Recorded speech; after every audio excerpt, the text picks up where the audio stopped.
সম্মানিত viewers, Gazi farm and হ্যাচারির পক্ষ থেকে জানাই শুভেচ্ছা এবং অভিনন্দন। এই মুহূর্তে যে শেডটিতে দাঁড়িয়ে আছি এটি গাজী ফার্ম অ্যান্ড হ্যাচারির একটি ব্রয়লার শেড।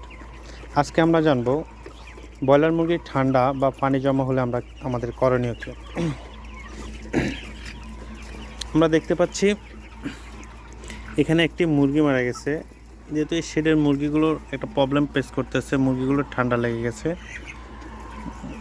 আজকে ঠান্ডা যাচ্ছে, গরম আসতেছে, এই মাঝামাঝি সময়ে মুরগিগুলো ঠান্ডার মধ্যে পড়ে গেছে। ঠান্ডার জন্য দেখেন, ঠান্ডায় মুরগি মারা গেলে আমাদের যে প্রবলেমগুলো, আমরা যে সিমটমগুলো আমরা দেখি, সেটার মধ্যে দেখেন এখানে দেখা যাচ্ছে মুরগির সাধারণত একটা স্বাভাবিক তুলনায় মুরগিটির মাথাটা ফুলে গেছে এবং দেখতে পাচ্ছেন যে এখানে প্রচুর স্ল্যামা আছে।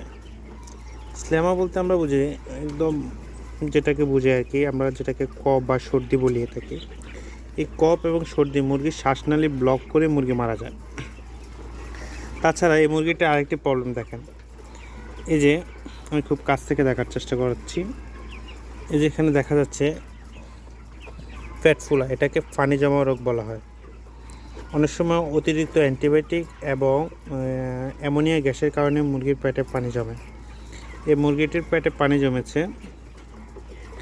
আসলে পানি যদি জমে থাকে তাহলে সেক্ষেত্রে আসলে পানি জমা হওয়ার পরে তেমন একটা করণীয় কিছু থাকে না।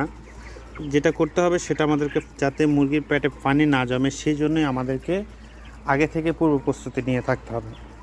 মুরগির পেটে পানি যেন না জমে সেজন্য খামারে কোনোভাবে অ্যামোনিয়া গ্যাস যাতে না হয় সেদিকে আমাদের লক্ষ্য রাখতে হবে।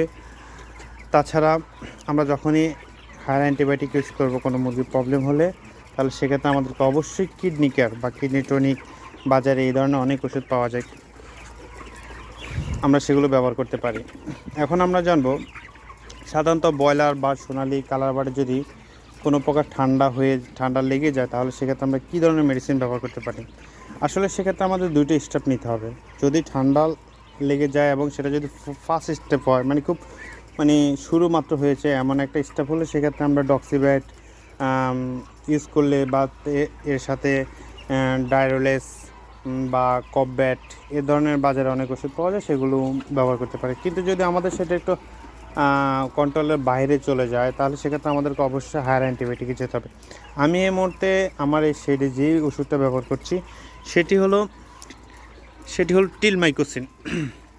এটা হলো এসকেপ কোম্পানির কিউটিলাস। এটার আসলে বাজারে অনেক কোম্পানির অনেক নামে ওষুধ থাকে, তবে আমাদেরকে যেটা জানতে হবে সেটা হলো গ্রুপের নাম। এখানে আমরা দেখতে পাচ্ছি টিলমাইকোসিন। এটা ঠান্ডার জন্য খুবই কার্যকারী একটি ওষুধ, কারণ এটা অনেক হায়ার অ্যান্টিবায়োটিক। এর সাথে আমাদের একটা সাপোর্টিভ ওষুধ লাগে, সেক্ষেত্রে আমরা তাও এসকেপ কোম্পানির এসকেপ সিটিসি এটা আমরা প্রতি লিটারে 1.5 গ্রাম করে ইউজ করব। এবং যেটা বলছিলাম কিউটিলাস টিলমাইকোসিন কিউটিলাস, সেটা আমরা 2 লিটারে 1 মিলি করে ইউজ করব।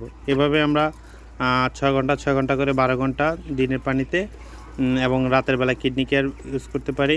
এভাবে 4 দিন ইনশাল্লাহ আশা করি আমাদের মুরগি সুস্থ হয়ে যাবে।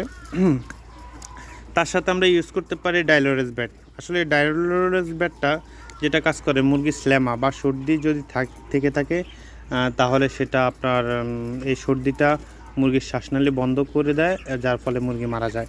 সেই জন্য আমাদেরকে ডাইলোরেসটা একবেলা ইউজ করতে হবে। ডাইলোরেসটা ইউজ করলে মুরগির সে ধরনের সর্দি কাশিটা কম থাকে এবং মুরগির মর্টালিটি কম হয়। তাছাড়া আমাদের আরও যদি খুব মেজরিটি প্রবলেম দেখা যায় সেক্ষেত্রে ফার্মো কেয়ার, ফার্মো গোল্ড এগুলো আমরা স্প্রে করে দিতে পারি। ধন্যবাদ ভিউয়ার্স।